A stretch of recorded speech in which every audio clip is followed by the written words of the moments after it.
ఈరోజు ప్రతి కుటుంబం నుంచి ఒక 100 మందికి ఒక వ్యక్తి అయినా క్యాన్సర్ బారిన పడుతూ ఉన్నారు. కిడ్నీలు పోతూ ఉన్నాయి, లివర్లు పోతూ ఉన్నాయి. కేవలం కల్తీ ఆహారం తీసుకోవడం వల్ల ఇలాంటి ఇబ్బందులు ఎదురవుతున్నాయని చెప్పి డాక్టర్ కూడా నిర్ధారించడం జరిగింది. దాని దరిమిలా రాష్ట్ర ప్రభుత్వంలో కూడా ఇవాళ ఫుడ్ ఇన్స్పెక్టర్ ఒకళ్ళే ఉంటారు డిస్ట్రిక్ట్ కి. దానికి గాను జిల్లా కలెక్టర్ గారు ఆదేశాల మేరకు ఆర్డీఓ గారిని ఇన్ఛార్జిగా వేసి తాడిపూడెం కాన్స్టిట్యున్సీలో ఎక్కడైనా కల్తీ కానీ, లేకపోతే టేస్టింగ్ సాల్ట్ కానీ, కలర్ కానీ, కల్తీ మాంసం కానీ, కల్తీ పాలు కానీ, కల్తీ నూనె కానీ ఎక్కడున్నా సరే ఆ హోటల్ని సీజ్ చేయండి, లేకపోతే స్ట్రీట్ వెండర్స్ అది వాడినా ఆ షాపుల్లో ఉన్న అన్ని సీజ్ చేయమని చెప్పి ఆర్డర్స్ ఇష్యూ చేశారు. మరి దాని ప్రకారం అందరూ సహకరించండి. మీరు కావాలంటే 10 రూపాయలు రేటు పెంచుకోవాలి తప్ప కల్తీ ఆహారంతో కాంపిటీషన్ పడి రేట్లు తగ్గించుకు అమ్మవలసిన అవసరం లేదు. మీరు 10 రూపాయలు తగ్గిస్తే దానివల్ల లక్షల రూపాయలు పెట్టవలసి అవుతుంది హాస్పిటల్లో. కాబట్టి గమనించి అందరూ కూడా సహకరించండి. మరి ఆర్డీఓ గారు రేపు 1వ తారీఖు నుంచి అన్ని కూడా రైడ్లు జరుగుతాయి.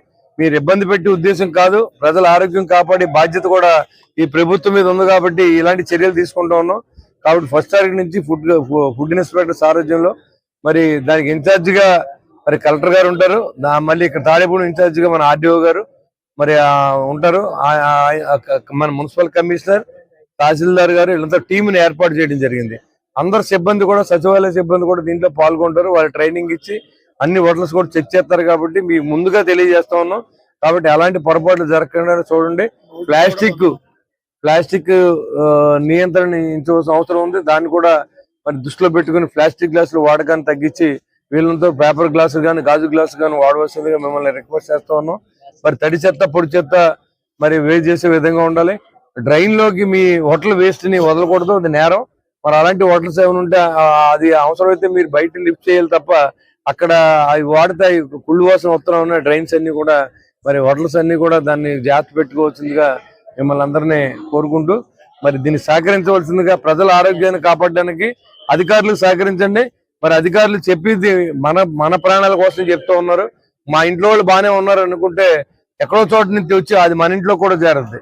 మీరు హోటల్ అమ్మితే మీ హోటల్ సంబంధించి రాత నూనె సంబంధించి మీ ఇంట్లో కల్తీ ఆహారం వస్తుంది, టీ పొడి సంబంధించి కల్తీ ఆహారం వస్తుంది.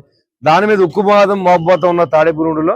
కాబట్టి అందరూ కూడా మీరందరూ దయించి ఆలోచన చేసి మీరందరూ మీటింగ్ పెట్టుకొని కావాలంటే కాస్ట్లీగా పెట్టుకోండి, 10 రూపాయలు ఎక్కువ అమ్ముకోండి. స్ట్రీట్ వెండర్స్ కూడా మీరు కూడా 10 రూపాయలు, ఎవరైనా బజ్జీలు బండి ఉంటే 10 రూపాయలు ఎక్కువ అమ్ముకోండి.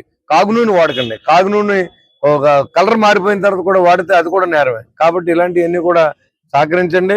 మీరు నష్టపోకండి. సేమ్ టైం ప్రజల ఆరోగ్యాలతో ఆటలాడుకోవద్దు అని చెప్పి మరొకసారి మీ అందరికి తెలియజేస్తూ సెలవు తీసుకుంటాం.